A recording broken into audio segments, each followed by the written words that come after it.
working our couch stretch right now. So you're going to need to find something that's, somewhat soft, comfortable, but something that's stable that I can get my foot and the laces side of my foot flat on that surface there. So I can kind of almost hook my foot onto that edge right there. If I don't have something that I can be really variable with the height, so at a gym you can use like a variety of different boxes. If you're at home and you only have like one size fits all for a height, then you can start bolstering up the pads that my knee sits on so that the relative height difference is less for you there. And so now with the goal of this exercise, we're looking to open up the entire front side of the body here. So I'm going to start off leaning forward, and then I'm going to slowly start walking myself back until I find, a decent little stretch either down the quad, hip flexor, maybe a little bit into the trunk. A big point too is I want to be cognizant of where my hips are at. So if this is my end range, and I know this is kind of somewhere near my end range back here, I'm going to start by establishing good hip control kind of somewhere before my end range of motion, meaning I'm going to learn how to tuck my hips underneath me, almost like I'm trying to scoop them underneath. When I do that, I should feel an increased sense of stretch and tension on the front side of the thigh there. So I'm going to establish knowing how to tuck and then dump forward with my hips there. So this is just low back and hip control. When I go to dump forward, I should feel this front hip sink kind of down towards the wall or towards whatever surface my foot's on there. So here I'm going to find the middle of my range of motion and then hold just a little bit more of a tuck, maybe like 5% more of a tuck, just so I can make sure I lock that hip in and we bias showing length to the front side there. Once I'm there, now I can start drifting back into my end range of motion. And then here I'll hang out for the allotted amount of time until I feel like this stuff opens up. If I want to add a little extra stretch to things, I can start to reach my hands up nice and long towards the ceiling, and then maybe just a little bit back behind me, just to help kind of open up the entire front side of the body. I can also start adding where I start rotating, and almost like I'm trying to reach over a shoulder and kind of show the trunk a little bit of rotation in through there.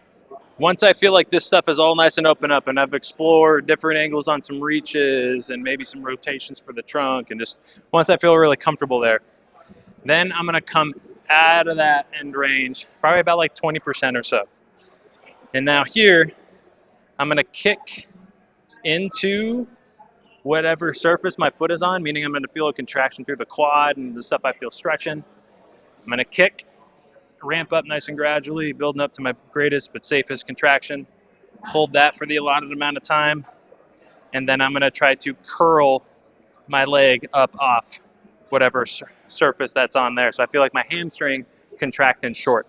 Now when I'm doing my kick into the box, because that tissue is in length, I need to make sure that I ramp that up really gradually. So I start at like 10%, 20%, 30%, 40%, 50%. I build up to my greatest but safest contraction that I feel comfortable holding there. And then I'll hold that for probably around 10 seconds. And then as soon as I get done there, without changing any position in my body, I'm going to try to curl my leg up off the box there. When I do that, I don't want to start arching at the back and really just finding any way necessary to curl my leg up off that surface. It's more so about getting a true isolated contraction in the desired angles that you want to get awesome at and get mobile at. So when I'm going in my hamstring contraction there, I'm keeping everything nice and stable. If I feel like I cramp in the hamstring, if I can sit through it, that is bonus points. That cramp is just brain to muscle confusion. Your brain's going to activate different parts of the motor or different parts of the muscle, different motor units, depending on the position that you put it in. So if it's not very efficient or very comfortable at activating those specific motor units in that range of motion, it's going to send a big signal to recruit everything and cramp up. So if I can sit through that and it cramps, awesome. If I need to come out of that and let things kind of shake out and relax, and then I go back into it, also good. Now, the amount of range that I get into when I'm going into either my stretch or into my contractions, I want to make sure that the knee feels really comfortable there too, meaning I don't have any excessive pressure on the front side of the knee, and I don't have any pinching sensations on the back side of the knee there. If I do feel those things, then my height or the amount of lean that I'm getting into this is a little too much for the knee for that specific day. So if I do feel that stuff, I need to come out of it and I need to go just before I get any sense of those sensations there. So if I need to kind of explore around a little bit and just find a very comfortable angle and then just train there, get awesome there for that day, then that's okay. There. Over time, your body will build up the capacity to get deeper and deeper and deeper into these ranges here. After I get done with my kick and hamstring squeeze, then I can start doing some eccentrics where I'm going to maintain probably like a 50% amount of tension, kicking into that box or surface, whatever you're on. And then I'm going to use this front leg to push me back as I kind of lean back into things, making sure I'm not bending at the spine necessarily.